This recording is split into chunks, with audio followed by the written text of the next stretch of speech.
Hello, my name is Lowell, pronouns he, him, and we are on another session of Mountain Home. We are heading into a new year. Last time we did sort of the settlement phase and resolved all of that. And what I typically do is I do the entanglement rolls in between and then kind of seed those in as we go along. Last time there was some building that occurred there in that end phase. Some things were established, and we're going to take up here in Carrick Minor shortly after the turn of the year, when there is the arrival of a skyship from the west, and it is large and baroque, I think is the way I want to describe it. But it will arrive, and there will be a little skyship punt with a huge lizard man wrapped up in many furs, because it's very cold here, of course, middle of winter, and some other people, and he will come down and there's, of course, the founders are gathered together, and he will introduce himself as Ludovo. I am Ludovo. I am in charge of the theater here. I am the producer. There's a director, but he's much less important than I am. I oversee things. And so I'm the one who comes down and says, "Who is in charge here? Who is in charge here?" Point to Grunhild. I think I would everyone just suppose points immediately to Grunhild. Everyone points to Grunhild. we are the founders. But you, young woman, must be the leader of this group here. So many turn to you to look at you. I am Ludovo. Perhaps you and I can talk about performances, modest fees, that kind of thing, entertainments that we can bring for you and your hold here, which seems very rustic at this time. It's a fixer-upper. That does seem like a good way to put it. But you dwarves, this is what you live for: the fixering and the uppering, both of them together, all at once. Well, be welcome, you and your whole company. Oh, good. And he will sit down, and he is going to try and bargain for services. Okay. And I think this is you rolling Grunheld to try and get the most out of them for the cheapest price, kind of thing. I am going to kind of ask at the onset here of, oh, Sherry's got infected with Patrick's camera problems. Oh, Yeah. To see if it will be all right if also our friends from the Knoll village can come and partake as well. Absolutely. If you are hosting them, we'll be providing the entertainment. Certainly, if you will vouch for them, we will be able to do such a thing. Yes. What do you think you want to roll to do this negotiation, Grunheld? I suppose, is it convinced is that generally the thing for negotiations? That seems pretty right. All right. Yeah, it wouldn't be command, and I don't know if host quite fits this. Okay. So I think you have a 2 in convince, am I right? That is right. And I will show you briefly. Let me share a screen so you can see what Ludovo looks like. There he is in his finery there for you. That is the picture I'm using. Has it resolved yet? There it is. Now it's resolved, right? Yes. Yes. Highly impressive. Yes. All right. Well, I recognize these pictures. Yes. And This is the crew from the Skyship Concerto game I ran. So Nice. and our supply has cleared, right? We did that end of the year, right? yes, your supply is back. You're starting the next year, so anything you spend will apply for this year. Okay. I think then, as we're discussing, I'd like to use my ceremonial tea set for the discussion here. See if I could get a little advantage. Absolutely. Demonstrate your civility. Impress him in this. Let's have you roll. That's 3 dice then. All righty. 2, 3. A 4. A 4. So there's some back and forth. I think that you realize that as much as anything, his vessel is traveling on, and this is kind of a show of opportunity. And so he's mostly asking for a little bit of coin so that he can pay his people. But you know, food supplies for the few days that they are here, that kind of thing. So if you're willing to part with the treasure. Yeah, I think that this is a dice break and it's good for us. Absolutely. We also, just throw it out there, we also have a number of buildings at this point, and you can damage a building to pull something storyline useful out of it. Ooh. Let's hold off on damaging. That's a good thought. You have to take time to rebuild it as opposed to regathering treasure. It's just. Mm-hmm.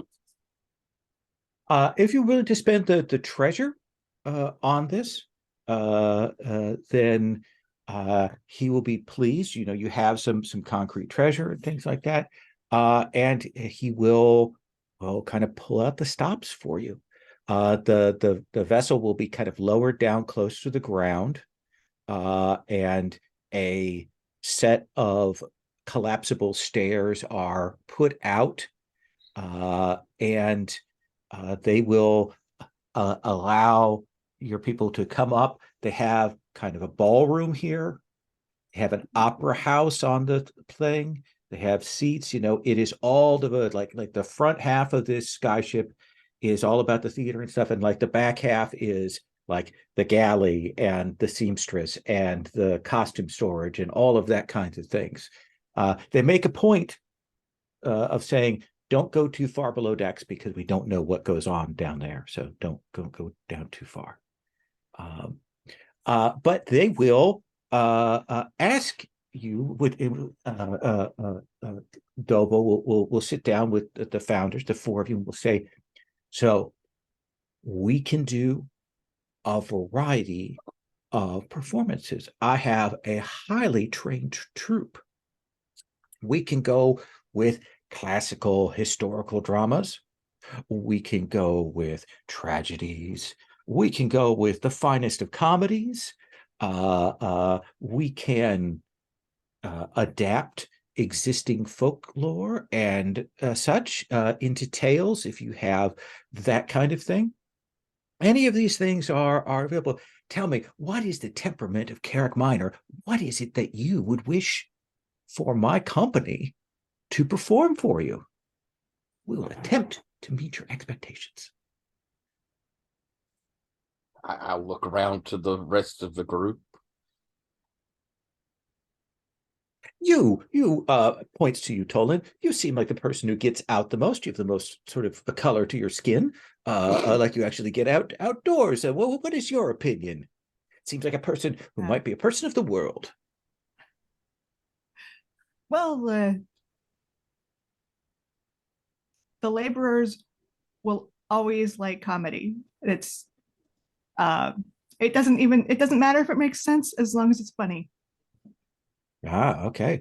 Some pratfalls, good classic opera buffo. We can do that. Yes. We can do some performances of that. Is there anything else that would be on the mind of you that you would desire for us to do? Well, I mean, if you want to put on something worthwhile and engaging for people, history plays are obviously the most valuable. I mean, if it hasn't been around for several centuries, is it even worth repeating? It's absolutely, absolutely the classics, the learning stuff. We have, I know some interesting ones, some founding mythologies and things like that. Perhaps even one that might include characters from Carrick Minor in their heyday. Oh. He says he's making that completely up on the spot. You can tell that he's going to go and talk to the dramatist to add that in, but he's saying that very seriously. Yes, I'm certain that we have a play that yes. references. This man understands much. And you, fair lady, and turns to you. I didn't catch your name because it's not written in the air in front of me. Dang it. You're so rude. Don't know why. I speak in practicalities, my lady. You do. And I think Becquerel sort of leans forward and says, I think that you've seen a lot of things. That is an understatement. And sort of stops and says,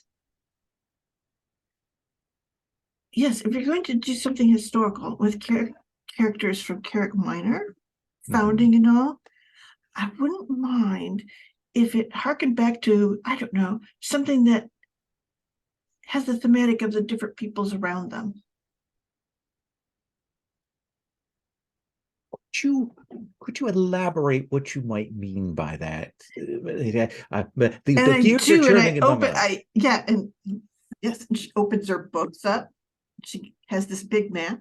She goes, look, these are the people that are here, and goes through the centaurs and those things, and then what they found out about who was here in the past, and goes, so we will, for instance, have some guests from some of the other groups, but certainly it would be lovely to see a representation of the character of all of those folks who are in the area now. So just asking for like centaur character, that kind of thing, like representative in a song and something to go with it. Yes, I see what you speak of. That is interesting. Perhaps I might send Merithral, our script supervisor, so it is, over to speak with you, perhaps to get some insight, just to make sure we cover all the bases. Absolutely. I certainly have some strong feelings about the villains.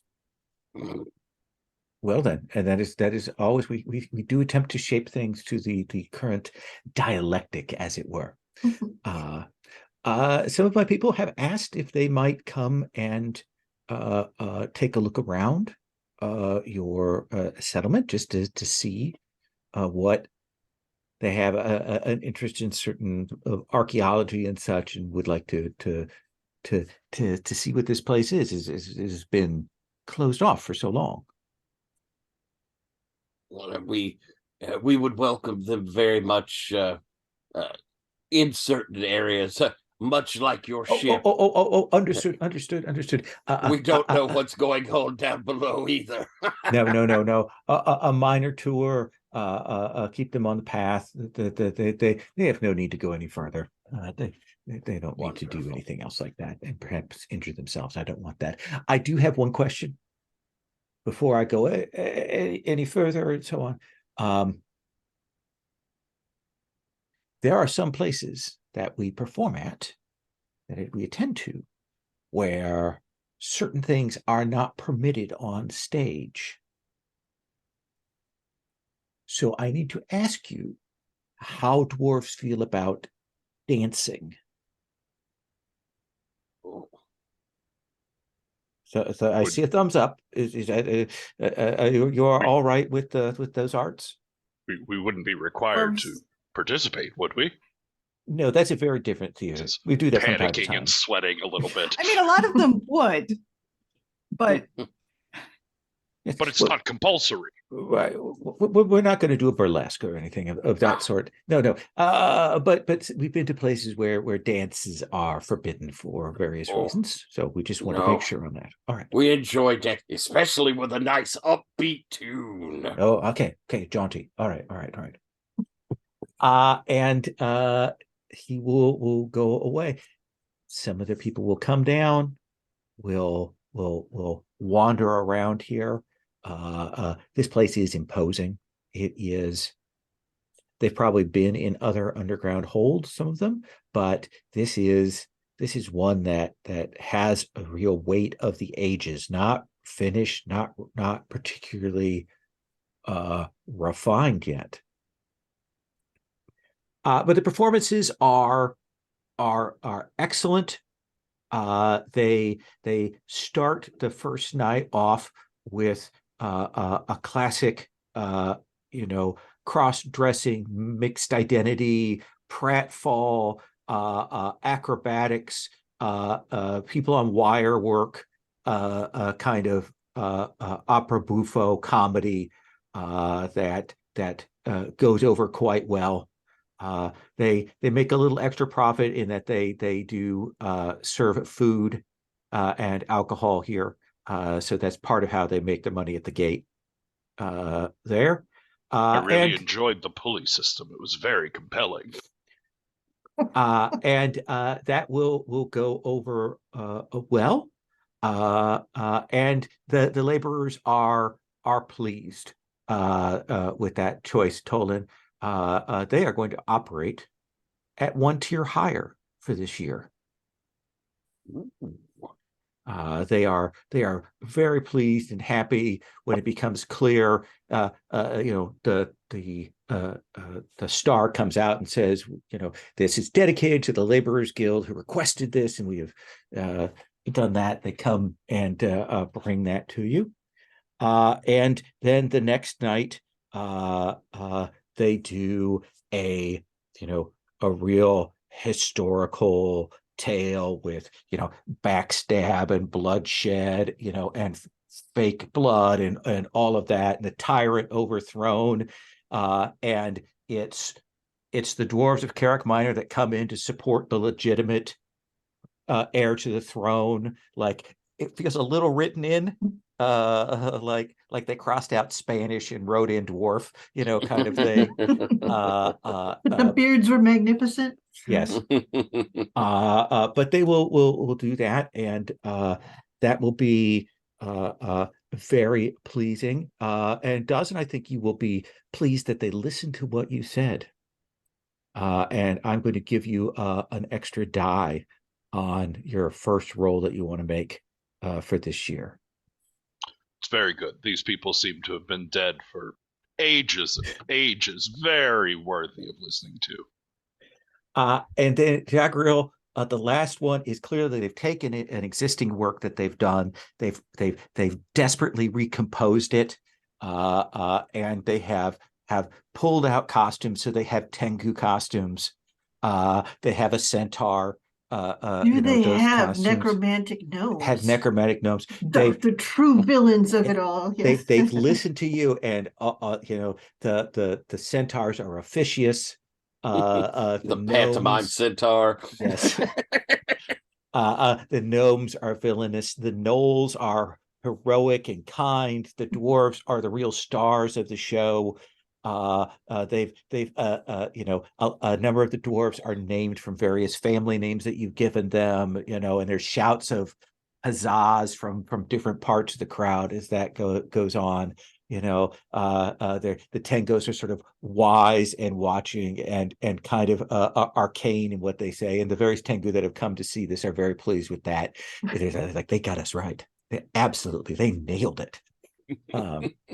And so they will be pleased with that. And I think, having sat down with their rider this time and talked with them about history and such, you will have either increased effect or better positioning when you go to do any kind of like your first scholarship role this year. When you go to do that, and you can hold on to that and say, I'm gonna use what I learned there for that. Okay.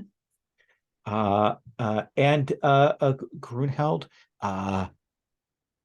Ludovo calls you up onto stage that last night, has a beautiful young actor like sing a song of praise to you, and thanks the founder Grunheld for giving us permission to do this, and has been instrumental in allowing this show to go on. And I hope that this will be the first in a long history of our company working here with Carrick Minor. And I think people will be pleased. I think you will get an extra die to one of your social roles this year. I think that will give you that benefit. That was terrifying. When he started singing, I was sure they were going to make us all dance.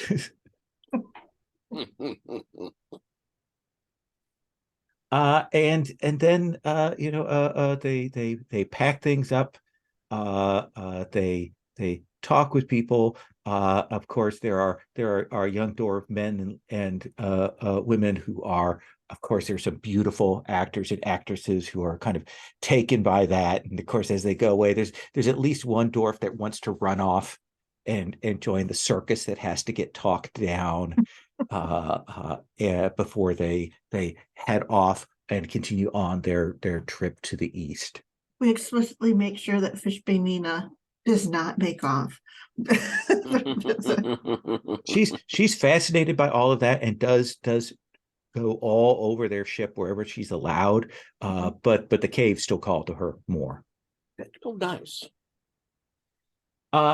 So let's talk about this year. Let's talk about sort of, and this is not just right now, but kind of like this is what's happening, but I want to give you the news of what has gone on with the other factions. Just like this is where their clocks have gone this year. You will know that the centaurs have finished their recruitment, have brought in mercenaries, have swelled their numbers, and that they are now clearly turning their attention to strengthening their hold. They have weak hold right now, and they are working towards strengthening that. And so they've just started that project.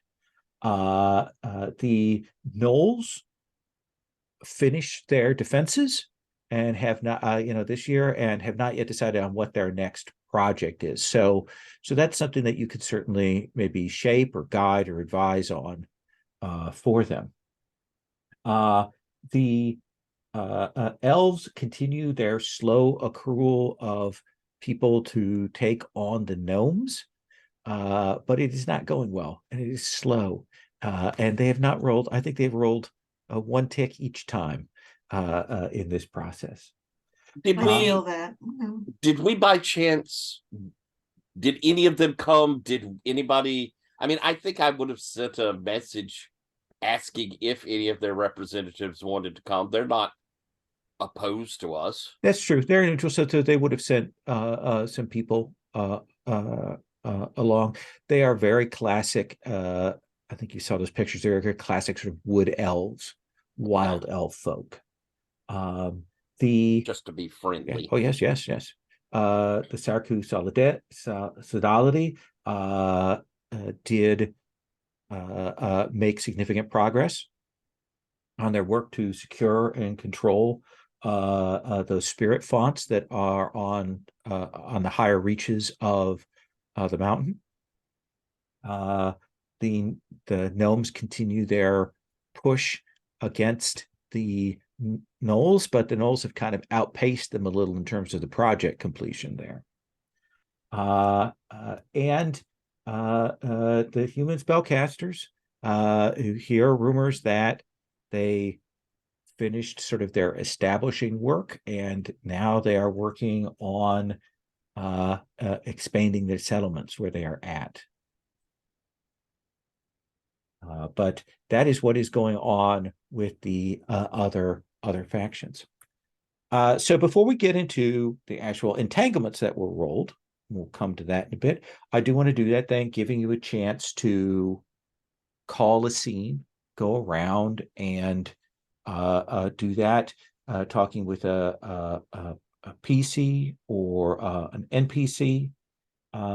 So I think we started last time with Grunheld on this. So Dazin, here early part of the year, is this something you want to look into? Someone you want to talk to? A fellow PC you want to interact with? What would you like to do? We had discussed last time Ringju, the Tengu mystic, may be coming to visit. Absolutely. He maybe come down during the player's visit. Yeah, he comes down to see the theater. He is kind of fascinated with that. He will talk with you afterwards. He says, we don't have a tradition of that performance like that. The performance is very what is the word for it? Literal and concrete. When we tell stories, they are at a distance, an abstraction, because one cannot know the exact nature of the truth. If one speaks about things in a broad way, then one has less risk of getting things wrong. Do you know what I mean? Did you not see the history play? It was very true and exact because it happened. And then they wrote it down. And then they talked about what happened. But do you think that's exactly how it happened? Do you think they lied to us? If you don't think they lied to us, then I have a very different sense of exactly what was occurring there. But that's never no more. I would like, despite the weirdness and wildness of this very, very enclosed place, I would like, if I might impose on you, Dawson, to show me around. Oh, yes, there's much to see. We've opened up many new caverns. Oh, and in fact, we have a shrine that I've been working on to some of the ancient spirits in the mountain. Perhaps you would like to visit. We might talk to some of them. Absolutely. Absolutely, please. What does this shrine that you've set up look like?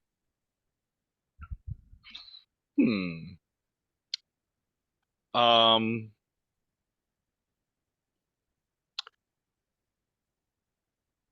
so it's sort of on the border between where we just opened up the new lowest tier. Mm-hmm. It's sort of like in between there. And it has this sort of like faceted, stylized iron statue of that ancestor, Brezabella Cobaltbane. And I think the stonework is covered with a lot of like tapestries and weaving bits of like general dwarven history and maybe some things that we've seen of like the ruins of Carrick Minor, like reimagined to how they would have been. I haven't brought in that like weaving background of his apprenticeship. And he will sit down with you at the spot to kind of give honor. And he says, "This is very nice. You've done a really beautiful job here. But may I May you meditate, call upon?" Oh, well, Yes, as long as you're respectful, obviously. And yes. And he will sit there for a bit. And how does he do it? Because this spirit comes so quickly. He didn't even have to poison himself. You will see from the walls where there's kind of some cracks and things, you will see a bubbling, and you will see this water pour down, and it shapes itself into sort of a dwarven shape. And it will look and it will say Rengzu. And let me introduce you to Dazin, who keeps this shrine. Dazin, this is the spirit of the water in the mountain. Oh. I commune with him when he rises and falls. When it rains is when I see him, and he passes me by, and then he comes down into the mountain and travels through here, becomes part of that, and the streams and rivers that run through the mountain below. This is his realm, and the water spirit will turn to you and will say, I am also the mountain, so we have met before, but this is this part of me that comes to speak with you. You must know much about the depths of the mountain, the roots of everything. Yes, I do.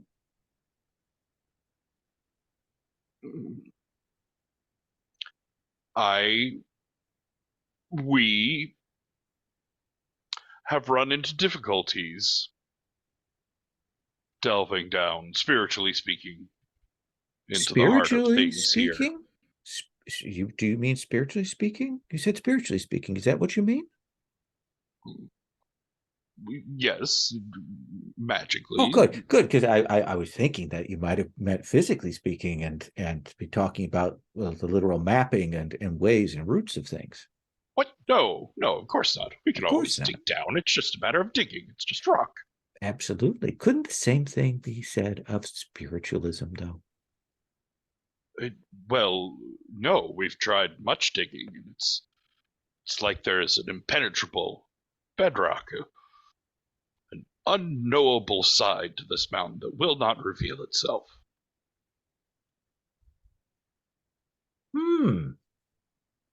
Interesting.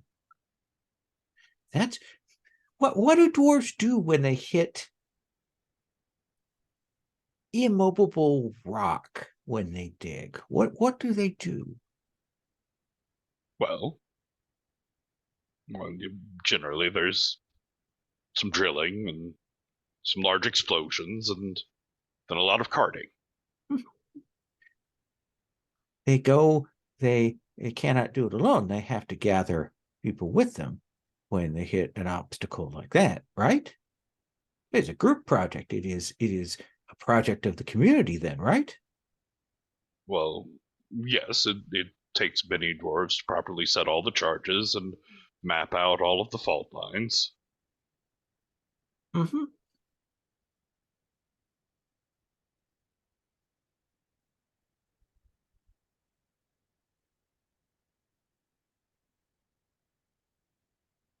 So you're saying this something you wanted to know? Sorry, I'm sorry. You're saying we need more spiritual explosives, is what you're saying. Oh, I think that sounds like a wondrous idea. Good, yes, we could, I suppose, some energy. I think it's wrong-headed, but it sounds wondrous at the same time. Then you should say what you mean. I did. All of these words and shifting and changing. And the water spirit will reach out its arms, and it shifts kind of into that voice that it spoke with you before. The mountain spoke with you and says, you're going to have to let go a little to be able to get through. But there is a proper way that things are done. And then just the water kind of splashes to the floor. How did it scoop through all those cracks so quickly? Well, your Tengu friend kind of sits there quietly, doesn't want to interrupt you. He says, "Well, that was profitable, don't you think?" It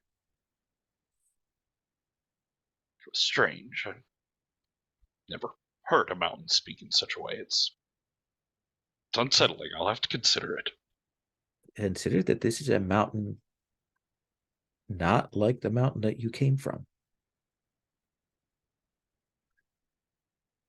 It has been alone, without dwarves here for a very long time. And I think that you and it need to get to know one another. You mean it's lonely? Well, of course it is. If it hasn't had anybody proper tending to it in so long, it must be very... Oh, this is quite disturbing. Oh, I'd never thought of it that way. If that is the way you wish to take what I said, then that is the way that you have taken it.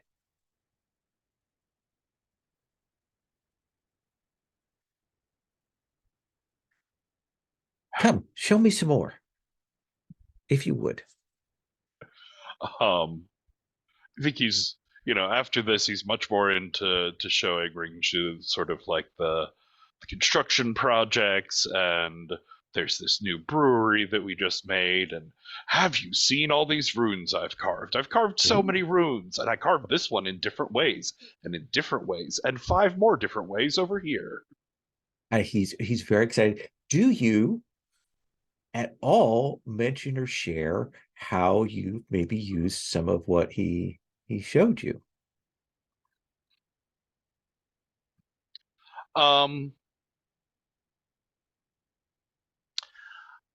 I do think so, because in this last experience, end of year thing, I both took up my stone speak and got a new special ability, Words of Power, which sort of makes my stone speak effects faster and bigger and more active, sort of like what I use that charm for. And so then I think this is the point at which you get what you really want from him in this moment, that Rengzu is impressed. He is praising your ingenuity, your skill with this. He will say, this is wondrous. I had no idea. This is a completely different way than I thought about things. You are truly gifted, doesn't it? Well, I will admit that the charm that you left me with, I studied some of its workings, and it did seem to unlock a new connection with the roots of the mountain. Well, you've taken that and extrapolated it in a brilliant way, integrating it with what you've done. You have my deepest respect. Oh, well, thank you. It was not unimpressive how you set up a meeting with the water, rock, mountain, fluid, spirit. The water of the mountain. That's a good way that's the way I think of it.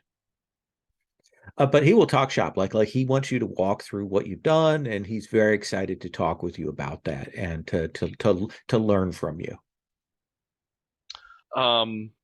In that, does he talk at all about the project that they're working on, the like fonts of power thing?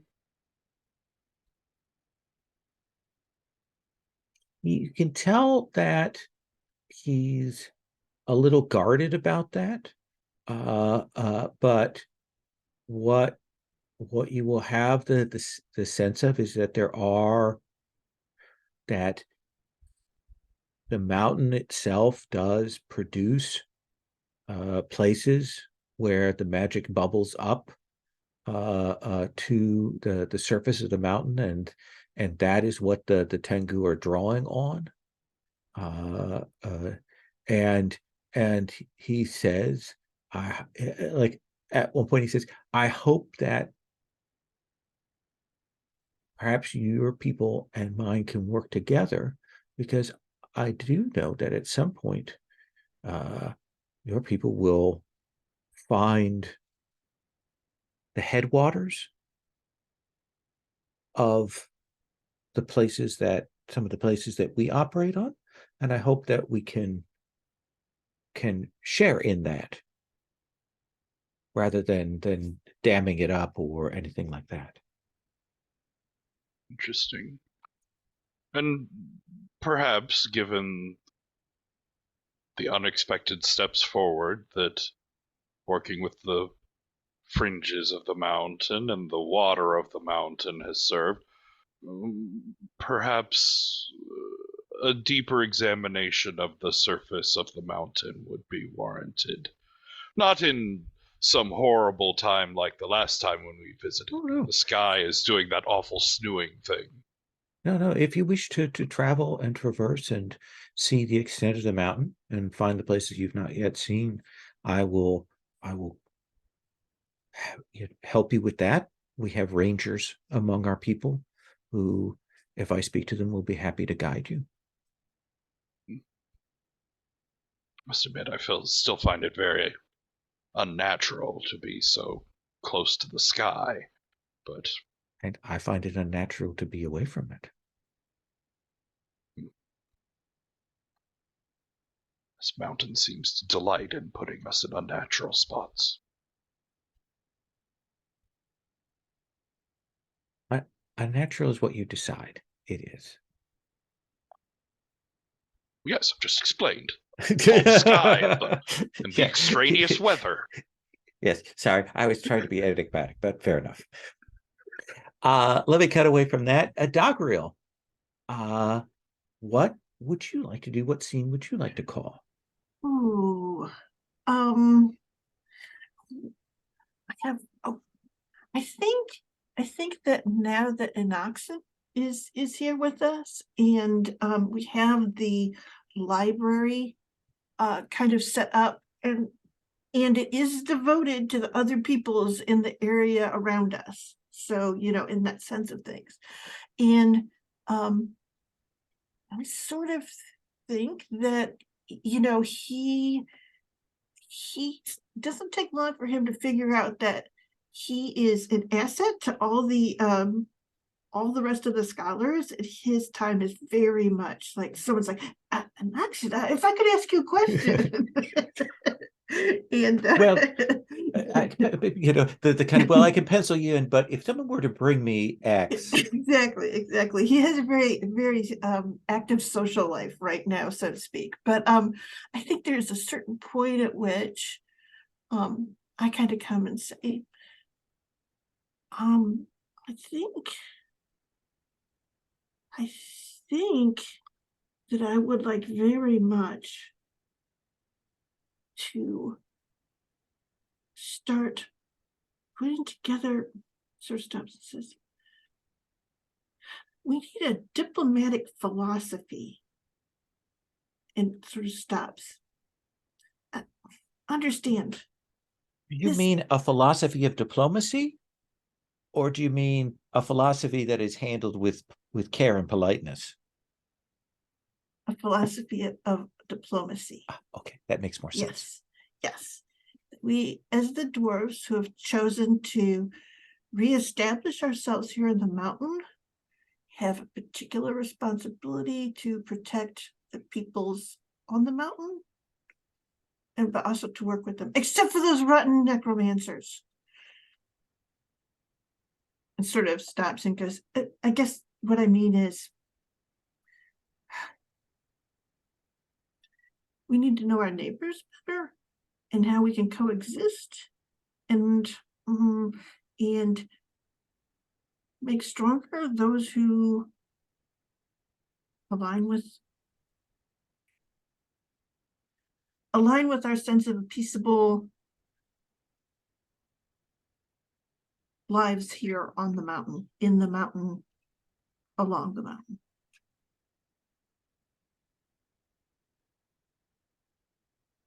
What let's let me make a roll here. Okay. Either a study role, or if you have a social role. Yeah, that's a good question. It is kind of a way that I haven't actually looked hard at my sheet here. But essentially what it is in some ways, it's how do we approach the things that are starting to push in on the mountain, right? So I have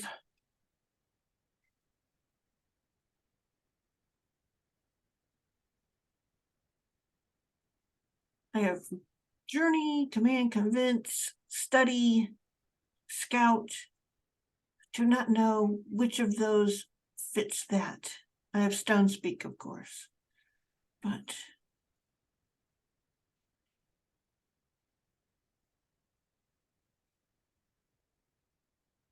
What do you think?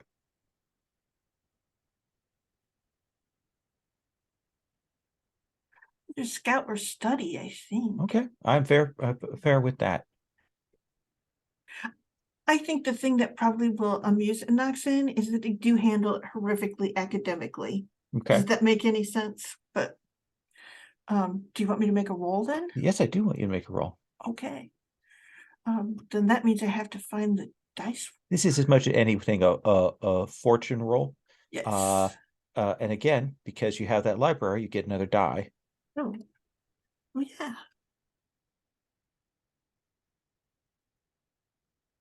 So if it was anyone else rolling, this would be a fairly hopeful roll, but it's me. No, it'd be a tragedy now. It'll be tragedy. Exactly. I got a 6. Exciting.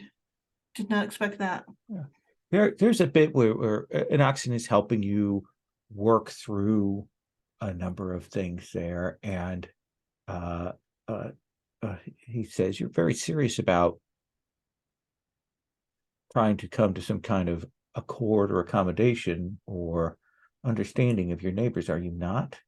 Absolutely.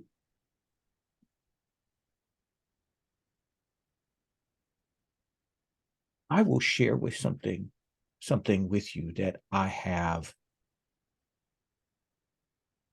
in my back pocket, shall we say, or pouch, because I don't really have pockets per se in the back. But you understand what I mean. You take it more. Right. Yes. Sometimes people don't understand that. I'm also couth enough to never mention something like saddlebags. So fair enough.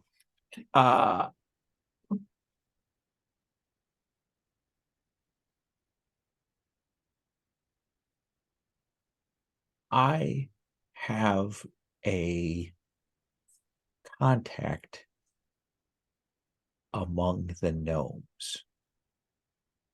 Right. And if you wish, at some point, we can try and arrange a clandestine meeting between she and you.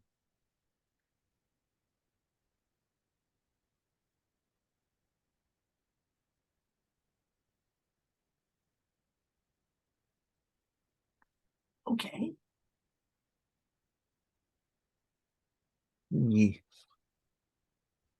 She is, as far as I can tell, if she is telling the truth, not necessarily aligned the same direction as the rest of those gnomes.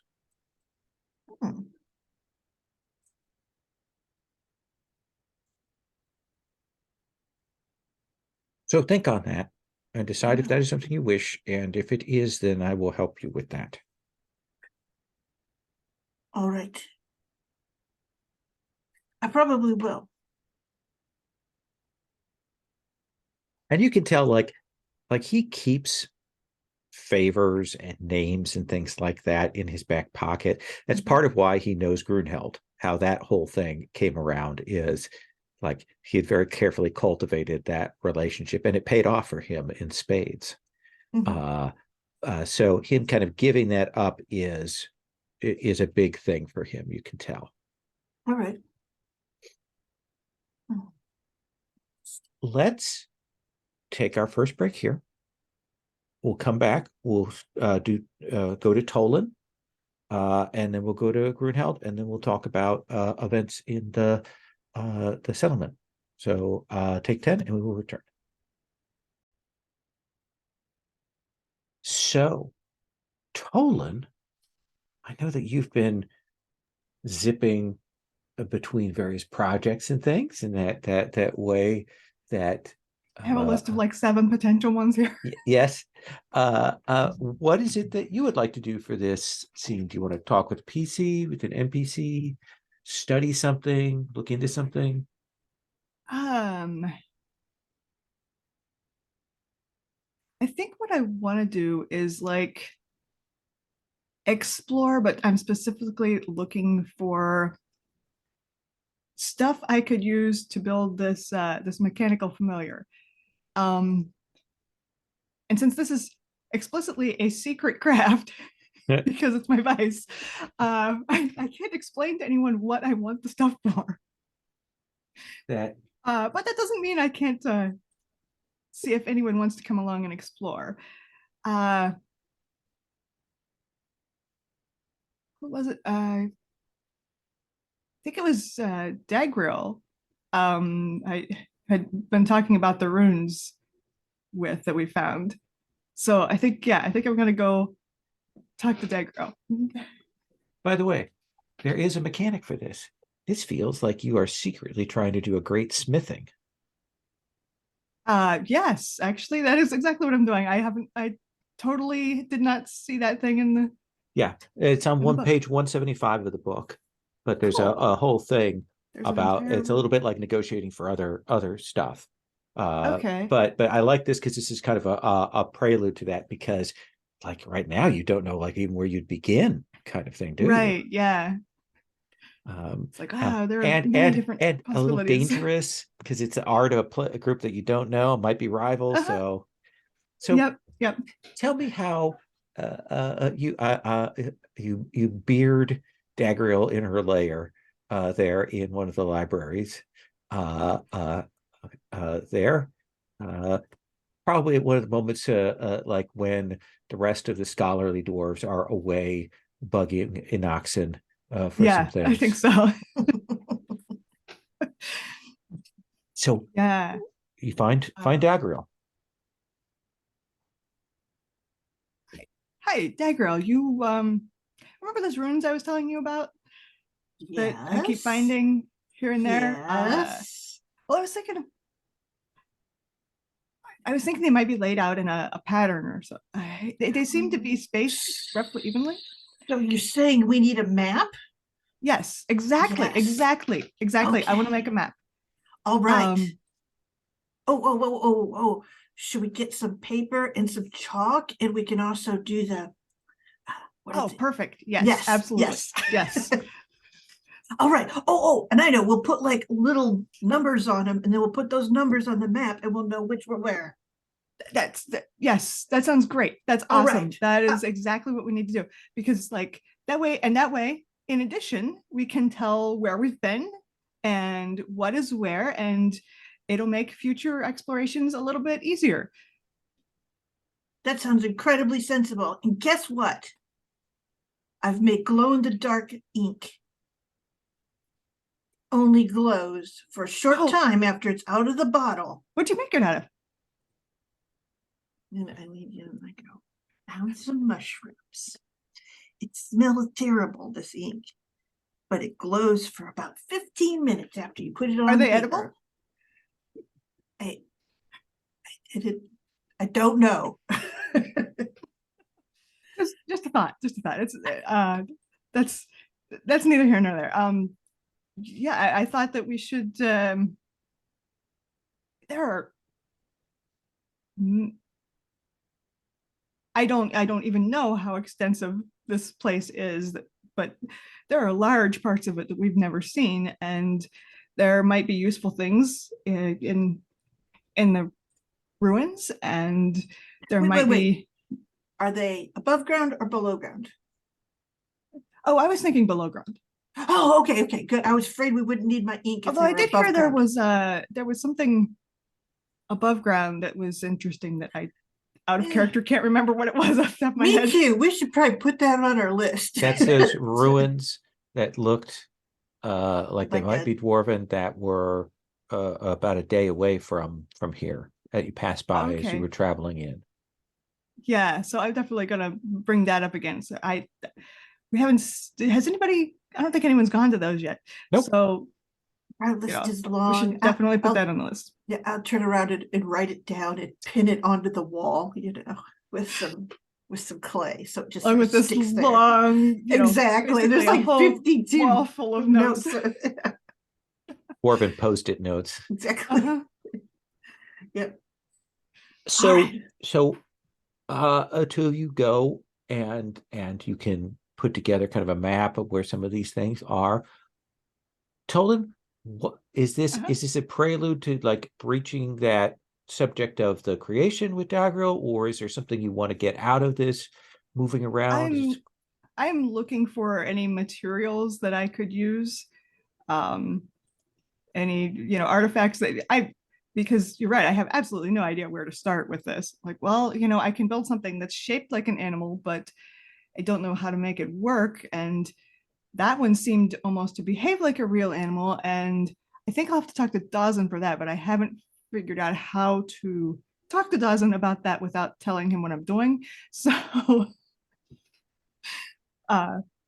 let's have you roll scout. Okay. I have some scout too, so I can assist. Want to mark a point of stress? Yep. Okay. All right, cool. I have 2 scout. Excellent. So this is 3. 3. And one of them is a 5.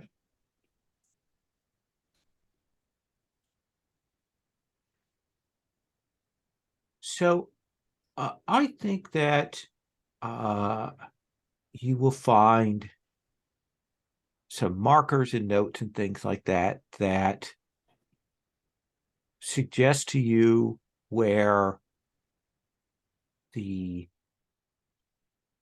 might find some of the storage caches for like dwarven alchemy. I mean, the stuff where they use more advanced things. But I also think that you maybe finally find something here that references that sigil. And the thing that strikes you is it's in some documents that you find there, and it names a dwarf, and it says, the master of their house at this moment, and it has that sigil suggesting that the sigil actually marks out a line or a clan among the dwarves.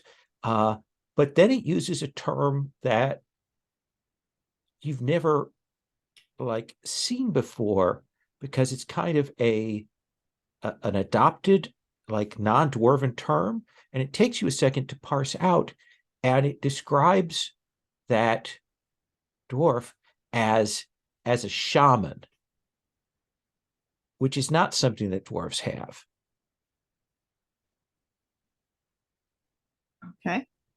And you kind of look and see if there's anything else about it, but you don't see anything else. Cool. That's interesting. Oh, that's a whole nother branch of magic.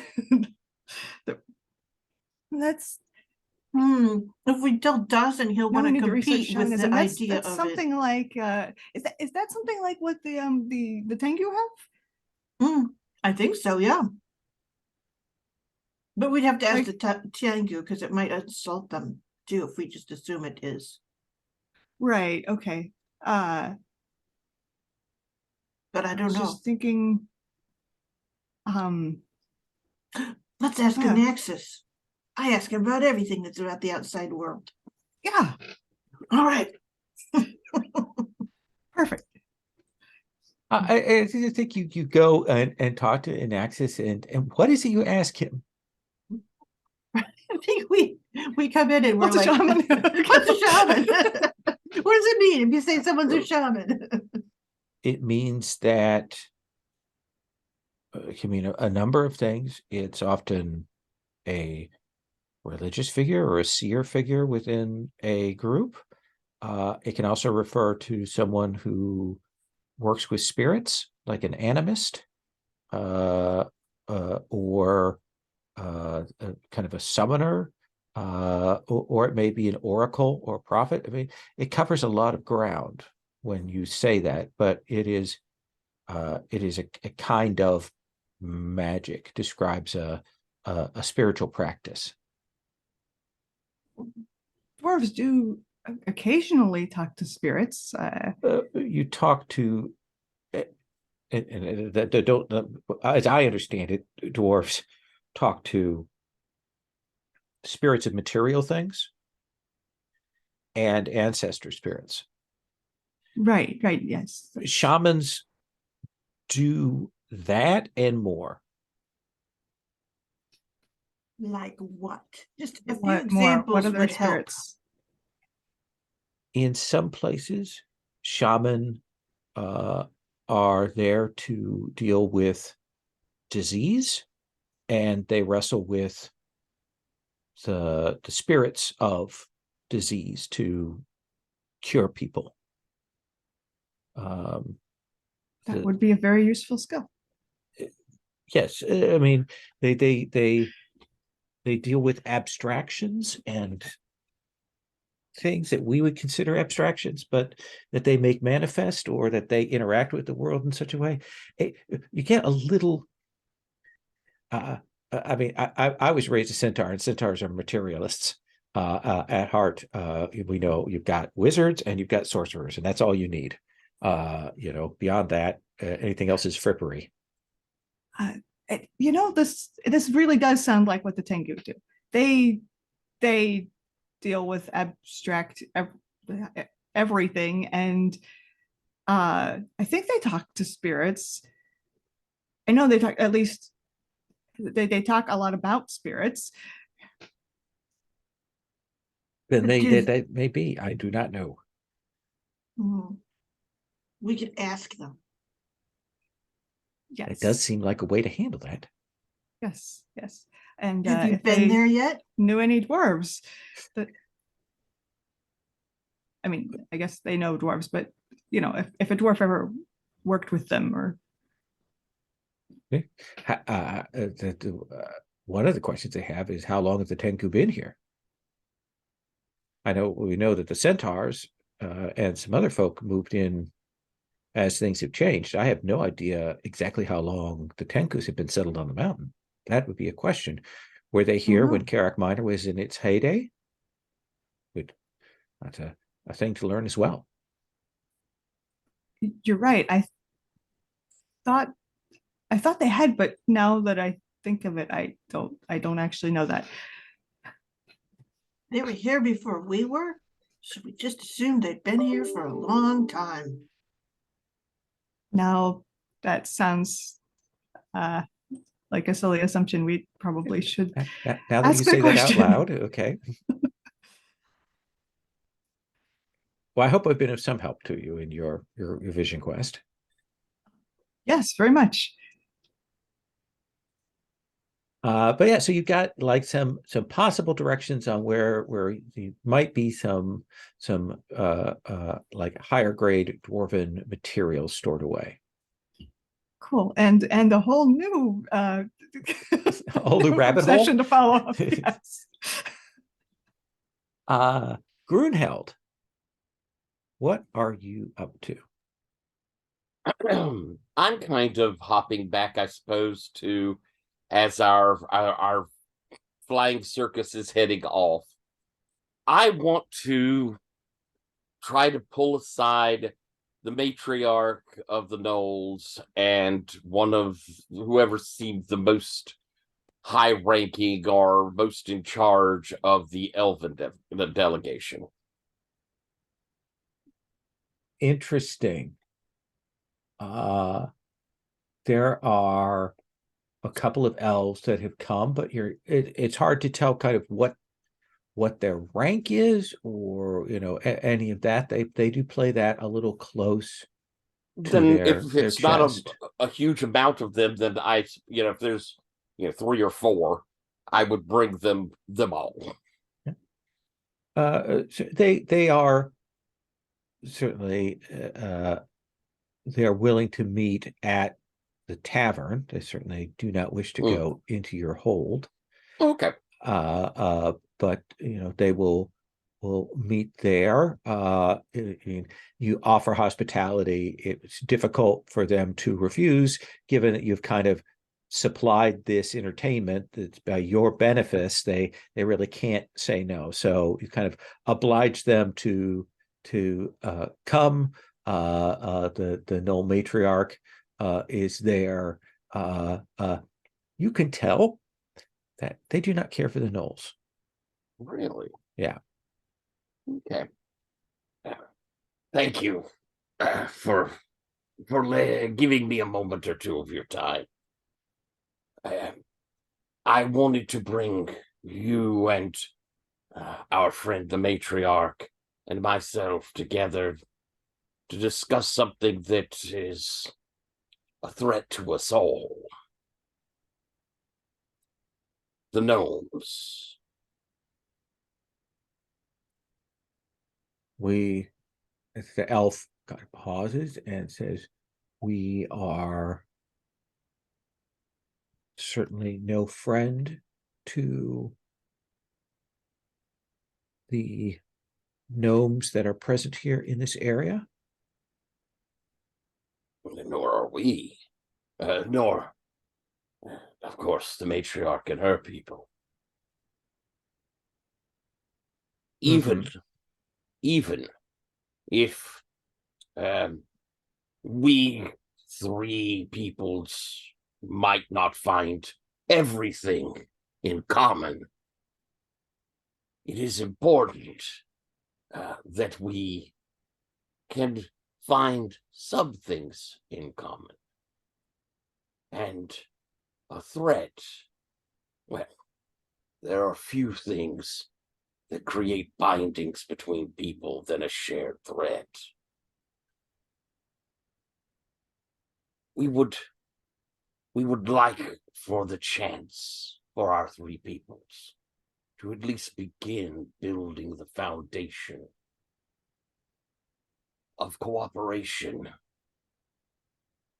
an edifice that could grow into something magnificent, but in its beginning requires a strong foundation of a common goal. Let's have you make a host roll here. Alrighty. And I believe you gave me a +1 on my first social I did. roll. So I'll be rolling 4 dice. Add 1 more. How about a good roll this time? I got a 6.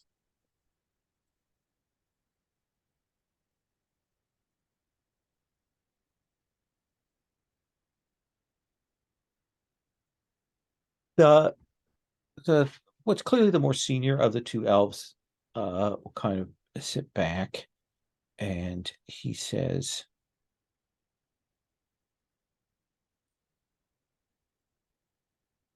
"There is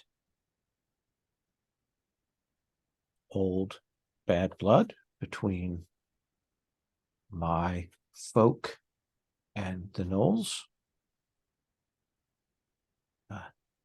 We have long lives and long memories. I know that these are not the Knolls that we fought with, but for some of my people, that makes no difference. That being said, they understand certain practicalities of our situation. and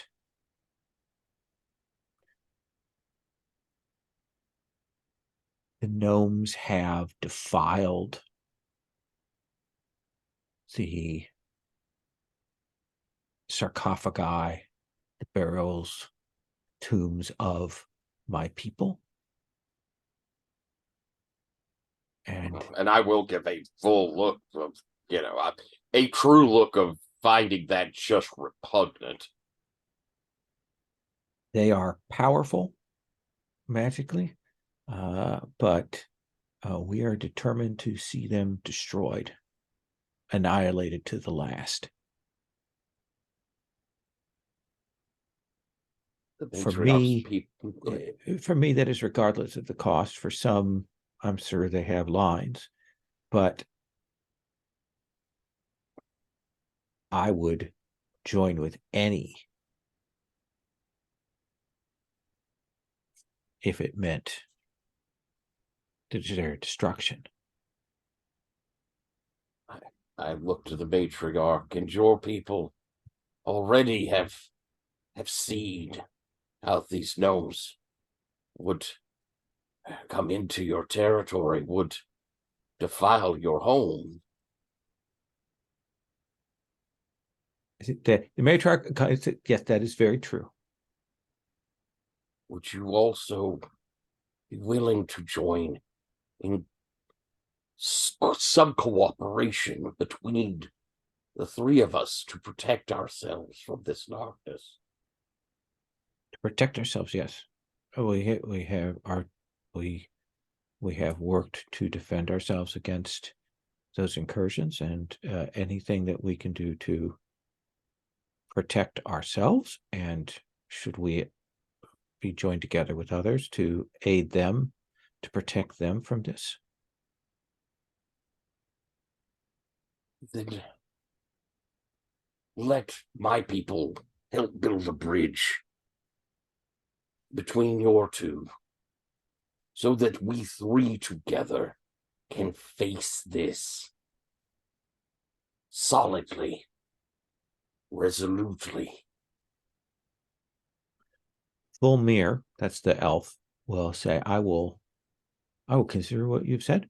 I will take your words back to my people. This is a long road for us, given our other interests and our history, but I appreciate you speaking with me on this. I appreciate that you were willing to hear my words. You, of course, you and your people are welcome. And would it be possible, perhaps, for me or some of my people to visit yours?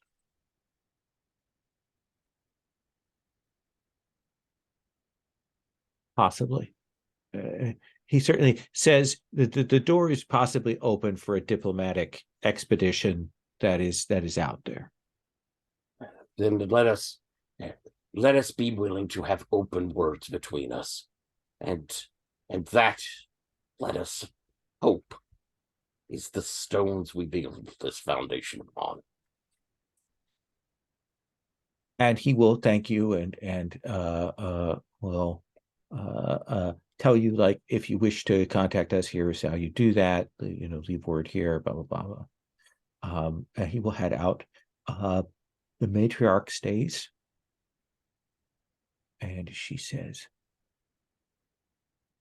"You are not unaware that I chose my words very carefully there, Mistress Grunheld." You are very wise. My people have been butchers in the past.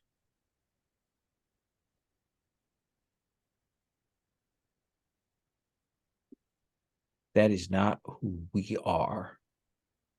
And while I will work to protect my kind and my friends from others,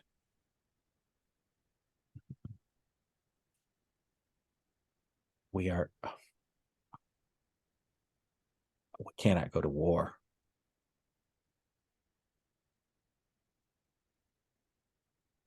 You have chosen a path of peace. We have chosen a path that means that we do not actively seek out bloodshed. We will defend ours and our own. They are not pacifists. But if it comes to destroying another people, we will not stop you, but we will not assist in that. I understand. And much of my concern is that, on a personal level, I have grown fond of you, but the friendship that your people showed mine when we first arrived, we would wish to help you, and we know that these gnomes would come to cause you damage. My goal is to make it such that the cost is too dear for the gnomes. That attacking us, taking what little we have is a waste of their time, as a waste of their resources. That is my hope. It is my hope that we will make this area so clearly unfriendly to their pursuits that they will leave.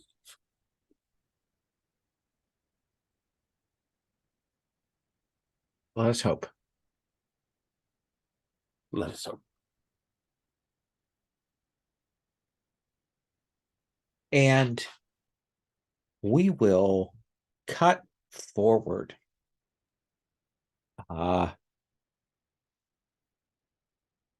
Because there is a changeover.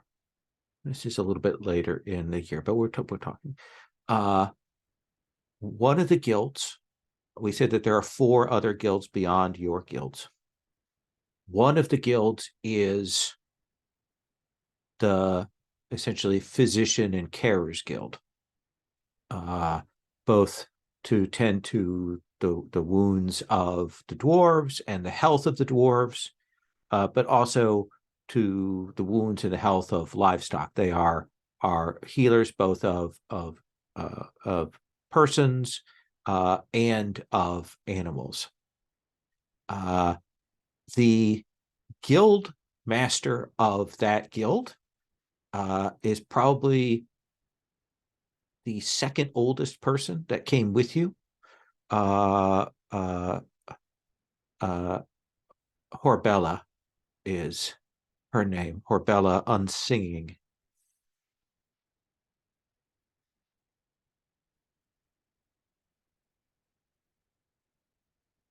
She brought with her a great deal of knowledge and skill and resources, which is good because she's awful. She is a terrible person.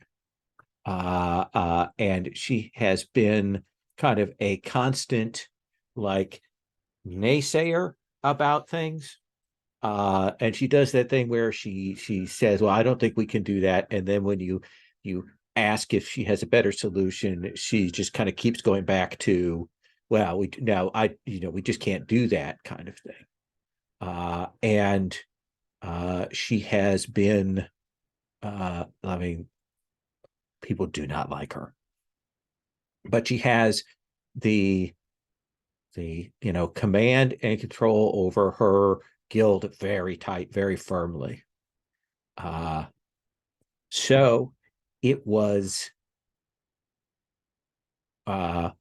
perhaps not entirely a moment of relief when you heard that she was dying.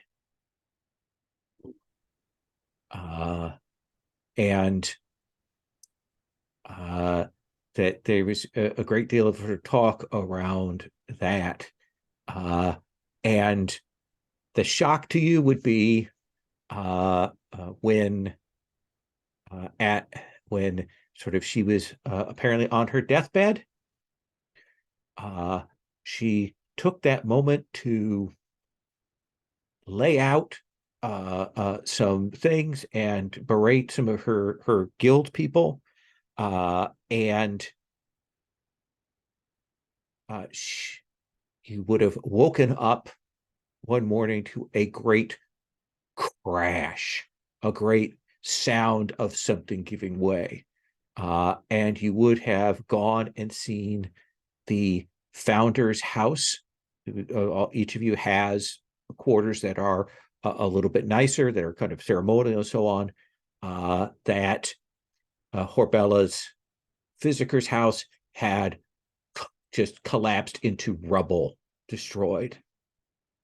And it would have come out soon after that she did that deliberately, so that her son, her heir, would have nothing.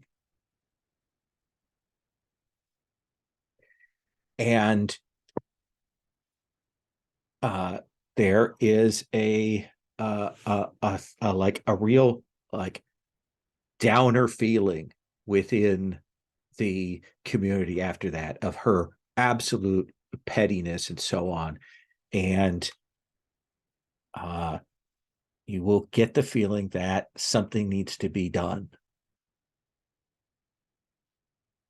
And we'll kind of put that out there, that's a thing that's sort of hanging over people right now. Her son, by rights, should probably take over as founder, but it's also clear that she left no instructions or documentation or anything like that, on top of destroying all of the her household there. So that's one thing that is happening. The other thing that is happening is that the brewery is under siege. And under siege? It is under siege. And at this point, you're unable, started working with it, but you are unable to use it because you don't know how they get there. You don't know how they're sneaking in. You don't know how they're doing this, but it is those monkeys. They keep getting at it, and they steal brew, finished and unfinished, but they also do damage. Like it's a real problem. And it's probably the point at which you realize that they're smarter than you thought they were. And they seem to have taken a real focus to that brewery. And something needs to be done on that score. Smart and drunk.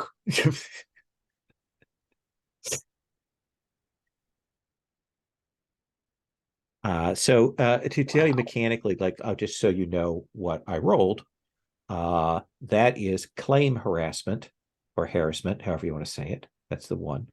And then the other one is called a community aid. Okay. Wow. What a bitter woman. I mean, I can see some of her points.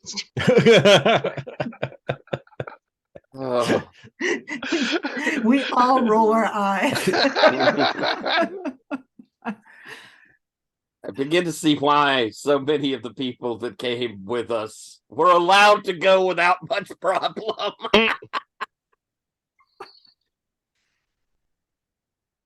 Wow. Okay.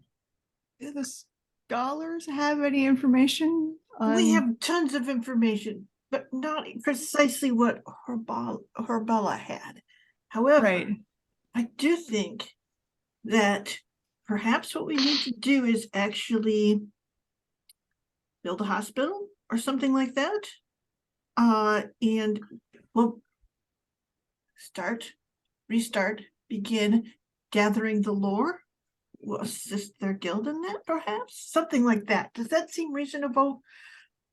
I just find that they need a place again, and perhaps a founder's house isn't what they need, but something that's more about their, not a person, guild house, but their purpose. Yeah. That seems reasonable. Perhaps a ceremony to mark the passing of a founder would also be in order. I don't know if an airing of grievances, but perhaps clearing the air would be not such a bad thing.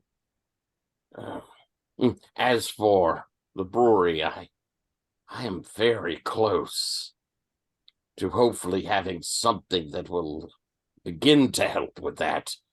My little ones, I thought they were going to hatch just this last year, but they have seemed to be somewhat reticent to enter into our new home. But I feel certain. I feel certain that this year it will occur.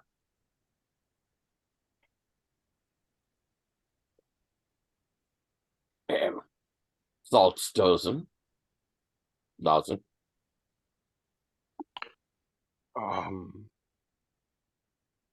Well, if people are upset about Horbella's whole situation, perhaps something communal would be helpful. You know, I've been talking to various people about the mountain itself, and well, I think maybe the mountain might be upset too. It's been left alone and untended for so long by the proper sorts, the dwarven sorts. And, well, we've never told the mountain our stories or sung our songs to it. And we've yet to learn any of the songs of the ancient dwarves here. That's true. Doran, you have any thoughts? Oh, me?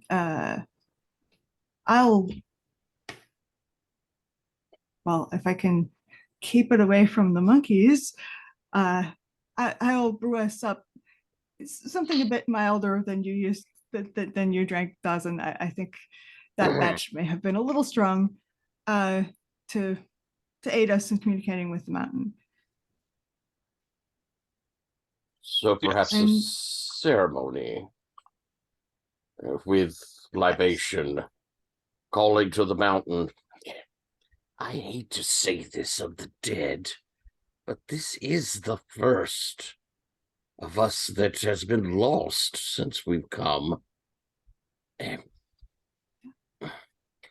Does it set the right tone to have this be, I mean, should we downplay maybe the her and do more of the us as part of the ceremony? Us as a community, not us as us. Yes, I mean, right, of course, yes. Of course, and the the Healers Guild. I imagine they probably have their own traditions, but I don't know. Were they allowed? We could create a new ceremony for this place for. I don't. She was far from the first dwarf to die in this mountain. She's in fact the last dwarf to die in this mountain. True, but I believe the first to die since we have returned.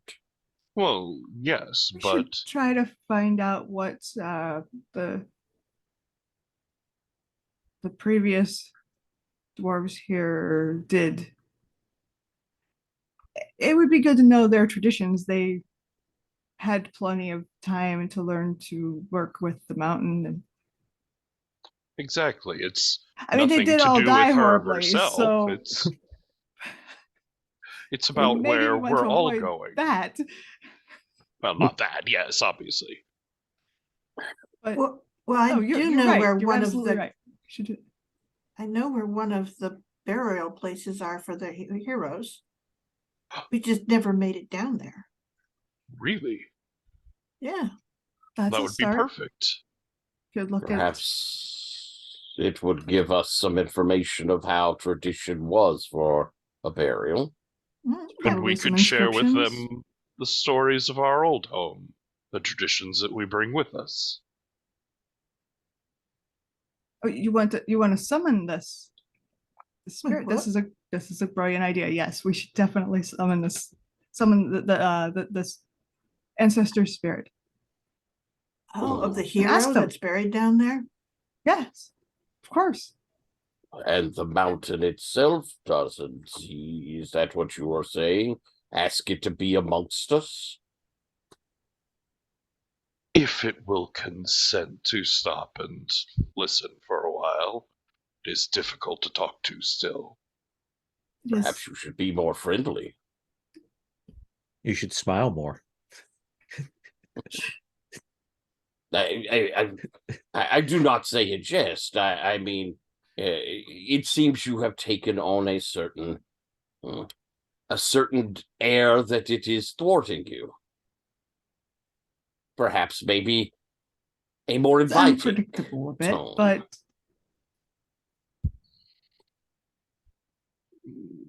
what need has a rock of friendliness but understanding, communion with the mountain? We could certainly how is use that with the different from friendship of the friendliness? mountain. Okay, I'm hearing a lot of things here. So, I was thinking we could go down to the grave if you want to see how they used to bury their dead, particularly the honored dead. We can decide how much and how we're going to honor Horbella. Or we could censor her. That might be another thing. Yes. She was unkind to the last. She was spiteful and always was. I remember her as a young child, and oh, goodness gracious, she used to throw rocks at the lizards. We lost a good many people on this journey because she came along. Let's put it that way. I'm not saying we're the dregs. We're just the ones who really staunchly wanted to come. That's So it sounds to me like we have an expedition here. Like the expedition is, we want to go, we want to find this tomb, we want to see if there are goods that we can find there, and if there is knowledge about the process of doing this that we can find there. That seems to be like the key elements. So let's have you all gather yourselves together for this journey. Dazin, you will put together, I assume, your clay body.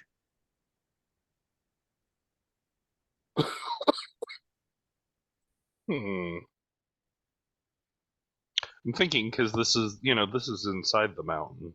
But you are going down into the dangerous deeps, and that's actually where you had that incident last time. I know, but I'm not sure if communing with the mountain is going to work as well through a telepresence. True, but keep in mind that this isn't the mission, the exploration about communing with the mountain here. This is about going down, exploring, finding the funeral stuff, and finding materials. Okay, then yeah. What guilds are going with, just to kind of have a sense of who is going along. Talon, are you taking people with you? Yeah, I'll take a couple of laborers. Okay. Dagriel? I think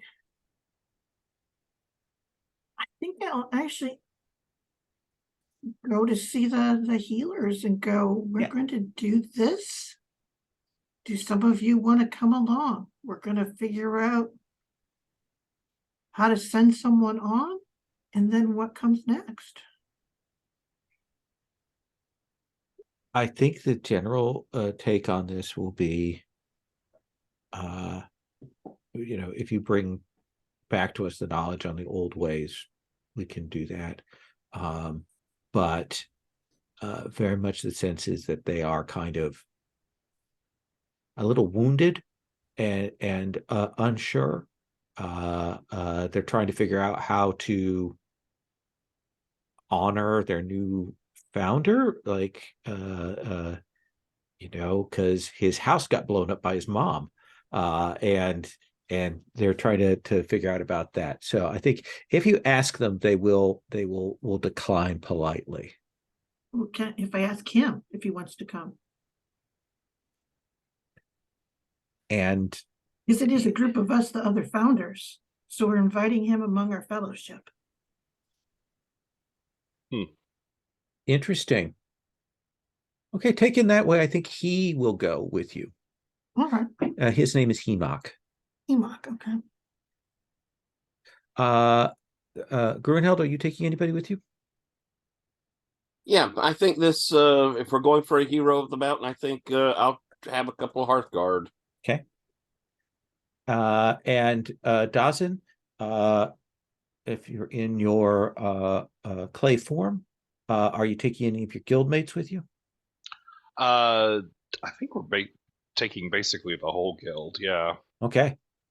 So this is a substantial expedition that the group is mounting to head down into the depths, past where you went last time, into an even deeper area.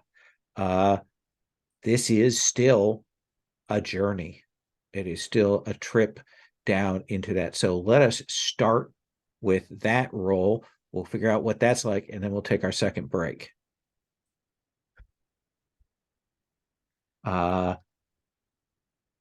Let's begin with we started with that last time. So Dawson.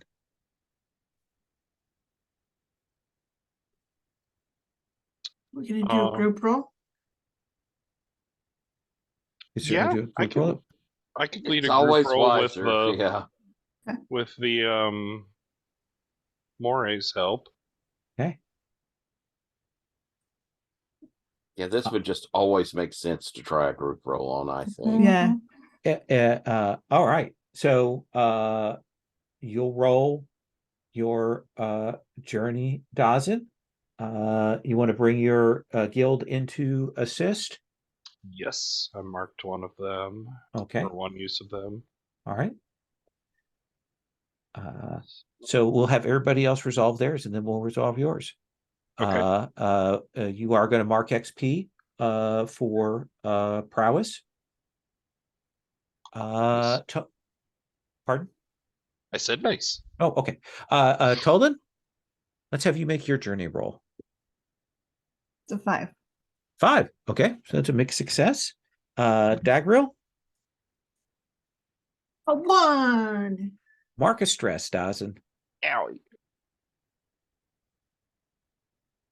And Grunheld.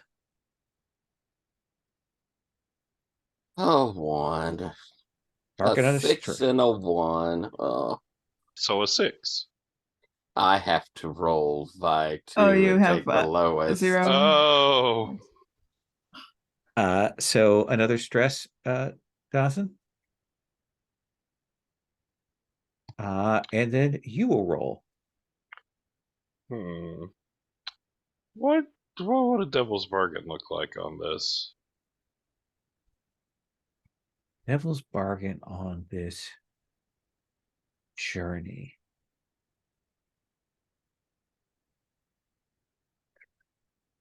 Let me think here on travel down.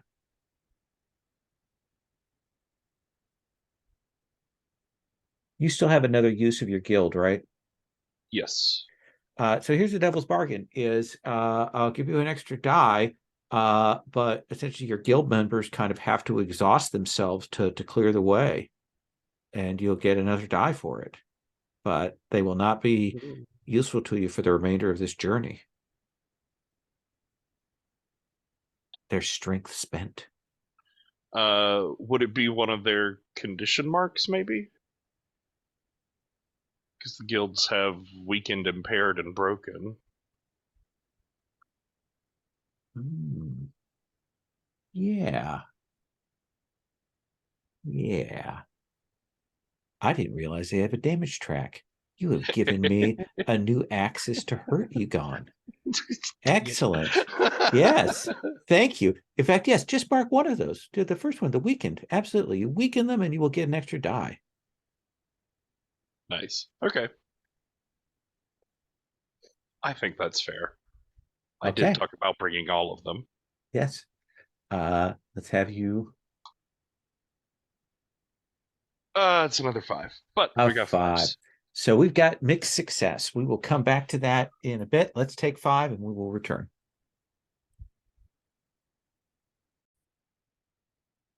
So this is a tough descent down in. It is having to climb over segments where there are some broken stairs and go down. You're not quite along the sort of the wall slide like you had to do before, but it's still some dangerous descent.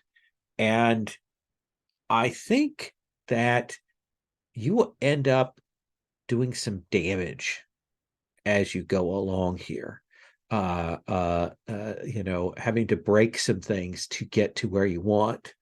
And I think that will add 2 ticks to the mountain entanglement clock. Unless you would like to resist that, Dawson. I don't know that I have a lot of stress to be thrown around on that. That is very true. Anybody want to take that consequence? I can take it. Okay.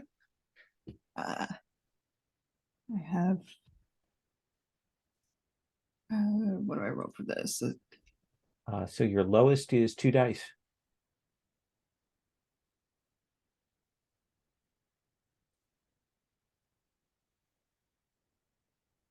Four.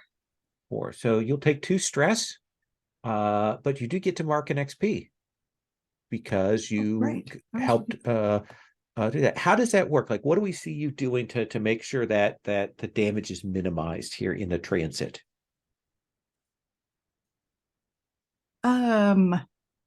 I think I go ahead and look for any weak points, things to avoid. Like, oh, that pillar's loose, that's gonna fall. We should go around this way. I think that's I'm basically looking for things that could fall on us. Okay. I think that is fair. So this journey down, we're going to do this very abstractly. We're gonna lean into a clock for this. So this is what we're going to do: is we're going to do an 8-segment clock. Everybody's going to get a roll to complete that clock. If you get higher, if you fill in more than those 8 segments, then I'll give additional rewards.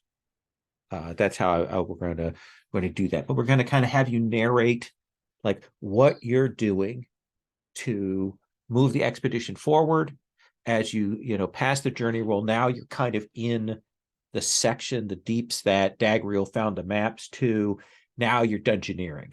You and your big group, you're doing that kind of classic, we got to go through and do this, are there traps? Are there deadfalls? Like what are we seeing here? So Dawson, like what is your contribution to this dungeon exploration that happens?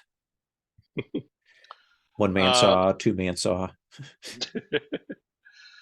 So I think with my new words of power move, we're running across these like broken, hard to get through places.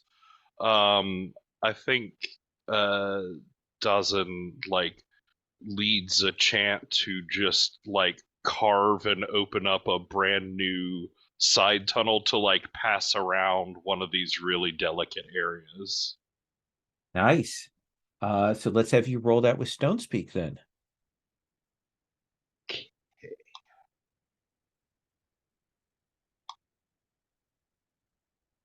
Ooh, that's a 6. 6. So already we've got 3 ticks on the clock there. As you find some places where you can maneuver, find the gaps in the rock, use the stone speak to move around some of these locations.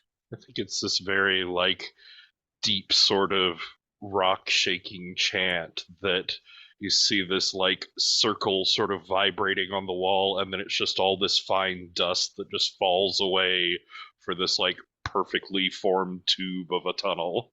Nice. Dagriel, what is it that you are doing to help the expedition get to where they need to go?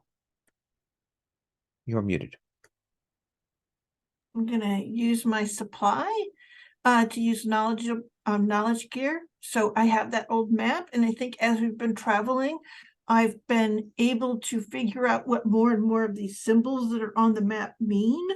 And so then sort of in some ways go, well, then these symbols can only mean, these like this set of things. So essentially I'm sort of slowly decoding what this map is actually trying to tell us, as well as where it's leading us to. So I'm studying the map and learning the things on it. So a study roll is okay, do you think? Or should I? Yeah. Do you want to use that item to give yourself another die, or just to flat increase your end result by 1 tier? So if I increase it by 1 tier, it means if I get a middling, I still get a middle. I'm never sure what the by 1 tier means. A 1 to 3 would go to a 4 to 5. A 4 to 5. Yeah, that's what I want to do. Okay. So because mediocrity and downright failure are my pals here. So okay, so I'm rolling 2d6. Okay. I got 1 and a 5. So that 5. So 5 becomes a 6. What is the key thing you find on the map that like the secret? Is it an S drawn on the map on the wall? It's a strange squiggle, and I'm like, what could this be? Yes. And I finally figure out that it must be a secret door, and it does in fact give us it cuts down the journey that we have to make to get through to this other section where this tomb is in. Perfect. So right now we've got 6 segments filled on an 8-section clock, and we've got 2 people left to go. Tolan, what are you doing? I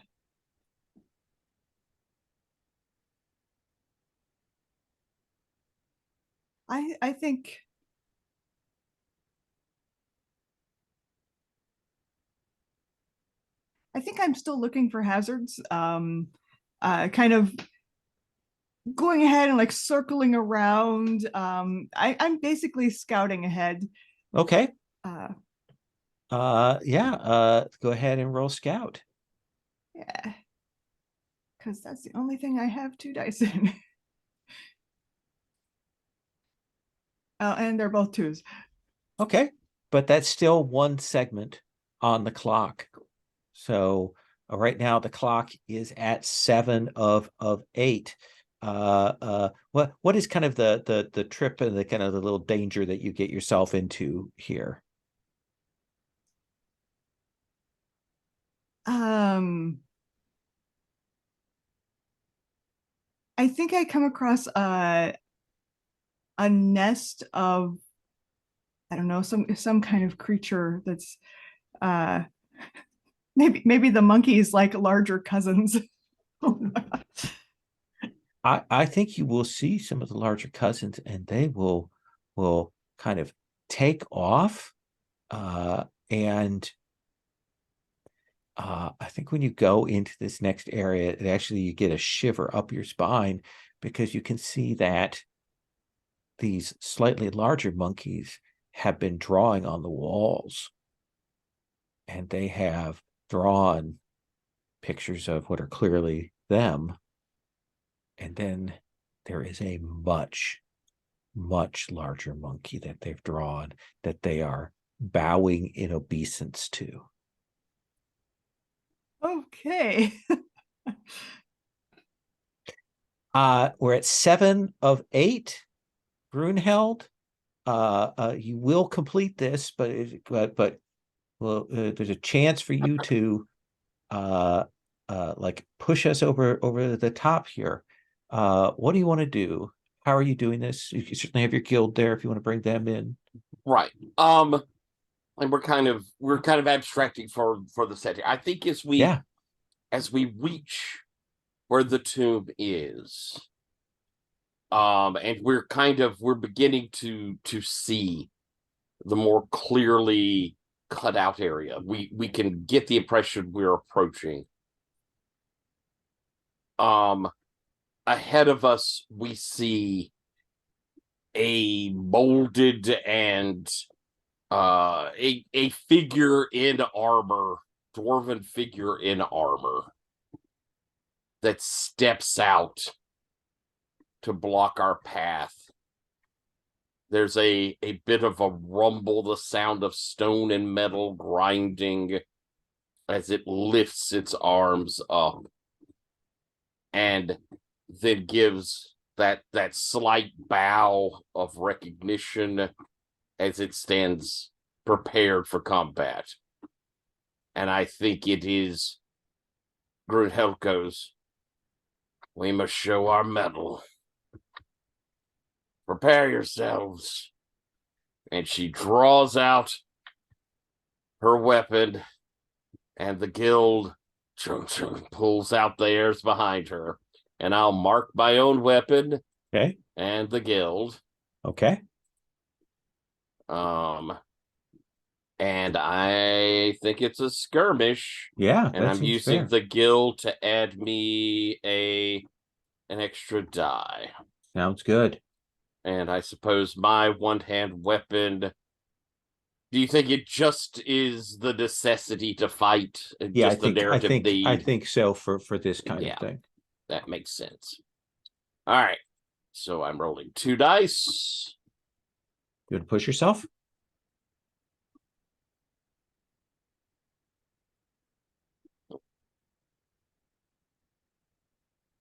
Yeah, I'll push myself. Okay. 3 dice.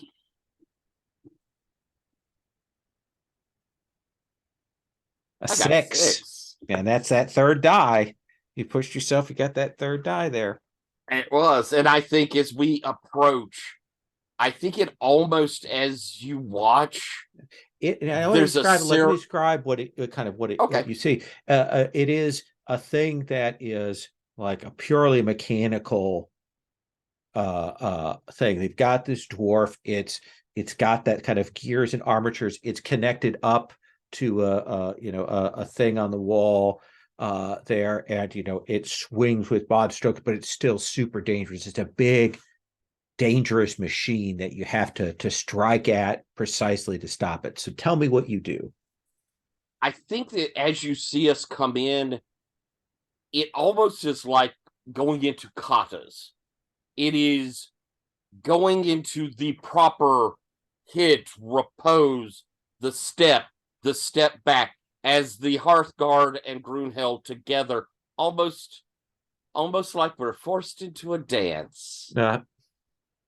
We step there, the Hearthguard moving up to catch a blow as Grunheld moves underneath to swipe at a spot. The next Hearthguard stepping forward to knock aside a weapon when the first then gets that chance to move in. And it's, as we move, the machine moves back, and then slides back into its alcove. It kind of comes connection with the wall, stops, bows again to you, goes upright again, and then slides on into the wall. We have found passage. I go straight to the niche in the wall because I want to look at this thing. You're kind of prying open the compartment to get a look at it as you all will go into this tomb. It is clearly the chamber of not a king, but clearly a warrior hero of this place. And you will be able to look at it. You will see the scroll that is placed upon the tomb. You will see the offerings that have been given. You will see the signs and the runes that they use. And from this, you will be able to build up a picture of how funerals were held here in Carrick Minor. You will be able to get a sense of that. And then the other part of this is we talked about this before, that these kinds of tombs are here such that if in time of need, dwarves need to come here to take things, they can do that. What is it you have to do ritually, Dagriel, to symbolically be allowed to do this or appease the ancestors? What do you think that is? If you like, for whatever it is that you come to bring, you leave an item in its place that's crafted with your mark on it. It is a sort of, sign of having, essentially you take responsibility for having removed it and then imply returning it, if that makes any sense. Absolutely. So you will do that. And in this place, you will find, beyond those papers and the sense of what is there, you will find 3 treasure worth of treasure here as well.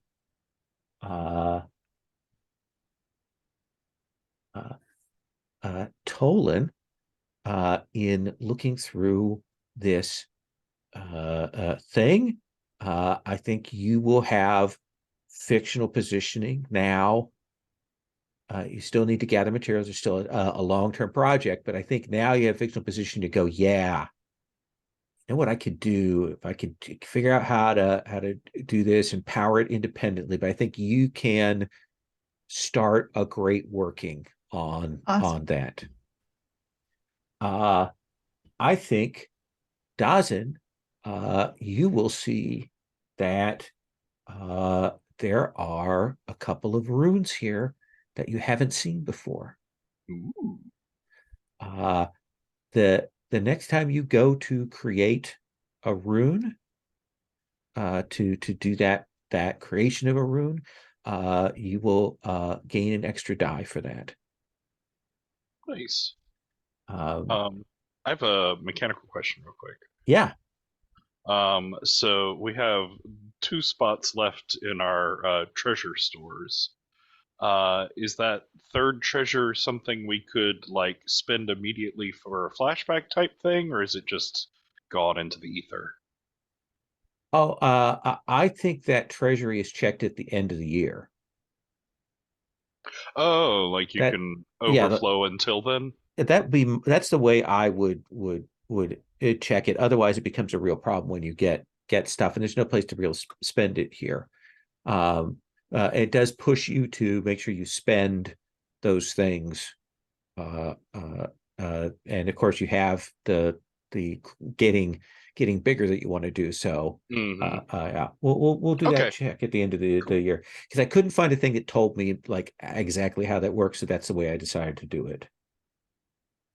I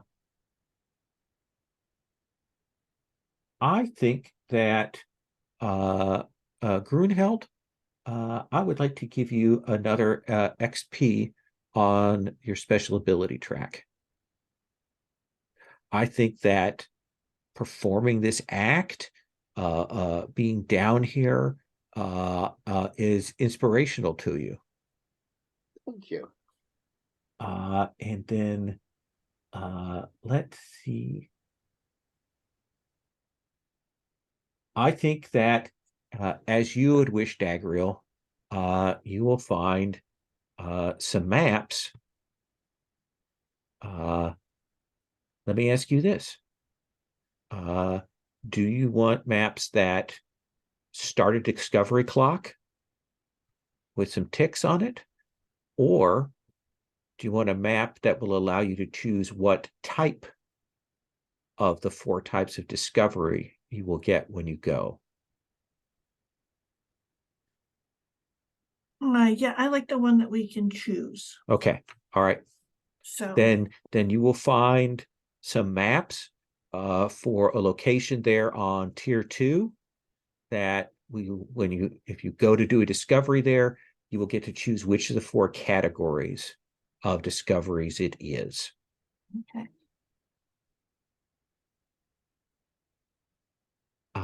And then the group of you will take the goods. Tell me one thing you find treasure-wise in here. I want to go around, have everybody name a thing or describe a thing. Dawson, what is the thing that you find here amongst the treasure of this tomb?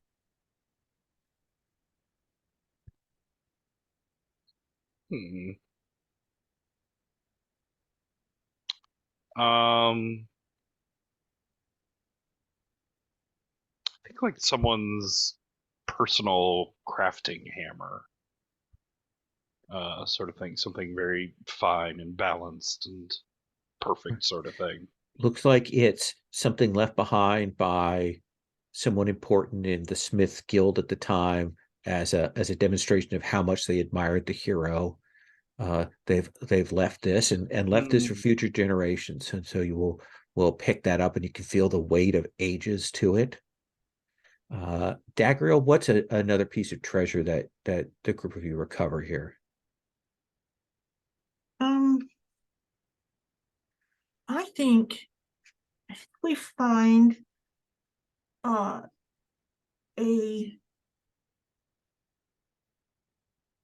sort of really interesting set of like tiles that are drawn in an incredibly precise thing that are showing like a surgical procedure that clearly like that was like something that they came up with, and it has a set of things. I'm not sure what it's for, but I give it to Hamick. He might understand what it is. We'll work on translating it. Sure. But essentially, we found something that both of us would be interested in. If that makes any sense. Tolan, what else? An obsidian knife. Ooh. Like a really like that impossibly fine edge that you get from, but it's not visibly chipped. Like even as a dwarf, artisan, I'm looking at this, I can't see the tool marks on this. It's like, almost as if it was just formed that way. Yeah, they couldn't have poured it into a mold. I mean, that doesn't make any sense. Like it's just perfect. Be a very, very hot mold. Yeah. Yes. And Grunheld, what about you? I think that at the back behind the kind of sarcophagus, there is the symbol of the old mountain home, the old city here, but it's multiple different of the precious metals. It's not like they've been made into an alloy. It's like they somehow knew how to make them all stay separate to perfectly make this seal. Nice. And as I pull it down, something drops from behind it, and I kind of grab that and slide it into a pocket. Of course. Out looking, but we'll find out about that later. And the group of you will follow your path and head back up. Treasure with you, and we will be pleased and excited to see these things that you have brought back. The only person who is perhaps disappointed is Fishbanina, who didn't get to go, but that's the only thing. So we have 2 problems on the table for next time. We have this sort of community aid project, how you want to handle that, or expedition-wise, the monkeys. Those are the two. If you want to do a second expedition to solve a problem, those are the two things that are on the table from entanglements. So that's where we're going to start up next time, making that decision about whether you do want to do that second expedition and getting rolling on that. Sound okay? Okay. Let's do a quick stars and wishes. I know we're ending a little early, but I think this is a good place to stop so we don't start something new. Dawson.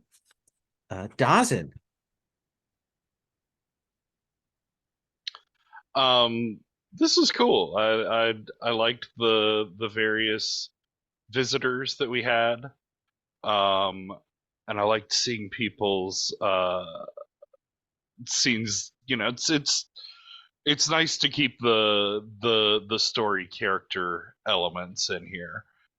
You know, Forged are mechanical games, and this is a like sort of ticking segments game. So it's very, very nice to keep the fiction flowing through that. And in particular, I just liked the like group build on the idea of like how do we start addressing this cultural need, like both the hospitalers sort of being tanked, but also just the way that affected the mood of the colony. And I never would have like landed on going down and studying the ancient heroes and the burial rites. I like where that all ended up. Nice. Anything wishes wise? I just have 84 buildings I want to build. 84 buildings. Okay. No, I'm really taken with the idea of like building up this idea of a like almost community-wide ritual to like share the stories back and forth with the mountain and the ancient dwarf spirits. Like I think that could be the start of a really interesting tradition festival, like a next phase forward. Yeah. There's that interesting thing I love from Legacy, from Engine of Life, where you come up with a new ritual or celebration in between. So I think that's really, really a clever idea. You know, and that might be a thing that we do. Yeah, like we talk about, like how has the colony, the settlement changed in 5 years? Like what is the new practices have been adapted, especially now that you've got some of those things. Neat. Dagriel, you're muted. I just have to say the entanglements have turned out to be different than I thought. Horbella on singing was terrible. Just a terrible human being. I mean, dwarven being, and a sort of true entanglement, as in, you know, I mean, it's really kind of affected a lot of people in a way that you can't ignore. That was not what I was expecting from those entanglements, if that makes any sense. So very, very, very cool. It's also a great way to bring in new NPCs, and I'm sort of I don't know. There's just so much to do. I mean, building and figuring out how the things work around and in and on the mountain is pretty cool. So that's the good stuff. Okay. Let's see here. The bad stuff. The dice still scare me. And you did okay though. I did unseemingly okay. This is, you know, sort of a deviation from usual, but I was glad to do okay. And I think wishes, kind of want to really give those monkeys a good smack. So that's give monkeys a smack. Yep. Okay. Toland. I think stars for the whole Dawson and Tengu conversation. that was both very informative and entertaining. And actually all of the not downtime, but all of the like free play scenes were really cool. And taking that, one entanglement, like, oh, this is going to be our mission. We're gonna and like, yeah, we all sort of built on it. I enjoyed that. And wishes. I mean, wish for me is to maybe build a not bear go workshop. down yet another rabbit hole. Yeah, I'm just gonna keep throwing hooks to you. I mean, it is a really good way or easy way to play out the what is it? Not trauma. What's it called here? Quirk? It's free I don't know what it's called XP. here. I mean, that's what it is. Oh, look, a rabbit hole. I'll go down it. Nice. Grunheld. Lots of awesome stuff. I thought everybody did super cool things. I'll echo. I thought the odd couple of Dozen and the Tengu was hilarious and interesting and fun. They are so different, and yet that was just a neat scene to see. I really appreciated, Lowell, the kind of how the clock for the going down to the tomb worked almost a little bit like the Fellowship journey. Mm-hmm. I thought that really worked cool. That was just a neat way of playing it. Yeah, I figured we've done some that are very much okay. We got the roles, we do the play. I thought let's do one that is they suggest using clocks sometimes. I wanted to really lean into that, so I'm glad that worked. Yeah, and kind of opening it up for how do you do this? How do you do this? Made for really nice descriptive stuff that I thought was really, really, really fun. All around, I loved the circus. I loved having some of our neighbors come to visit. It just felt very real and homey when that was going on. That very bitter founder, she was fantastic. That was great. I like the siege of the brewery. I will ask, with the brewery, obviously I have this project coming up. Does it feel like we have an expedition to handle that, and then when the project's done, that's something to help maintain? Or do we think the project solve that? I don't know if it feels like the project would solve an entanglement. The entanglements as they stand generally are meant to be problems that are solved by expeditions. But let me look at that. Let me put it to you this way. If you decide to spend your second expedition on the community aid, which is the funeral, the bitter person, building a house for this guy, all of those things. That then what I will say is that if you decide to do that, then your long-term project, when it succeeds, will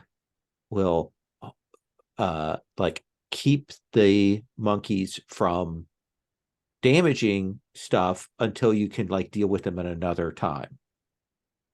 Because it seems like we got a big king monkey sort of. Oh, you do a deeper monkey problem. Yes, and that was really cool. Yes, that is foreshadowing for the other problem. Yes. And by the way, I don't know how you all are picturing this, but these are albino monkeys. These are white furred monkeys. I don't know, just because that's particularly spooky for me.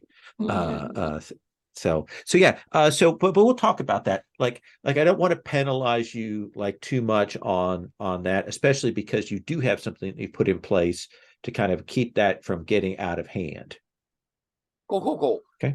For wishes, I do kind of want to have that ceremony that we're talking about. Like Patrick would say, I think this is a really cool community build. My character likes ceremony anyway. I like the idea of a funeral right when we have the first person go, even if they were horrible. Yeah.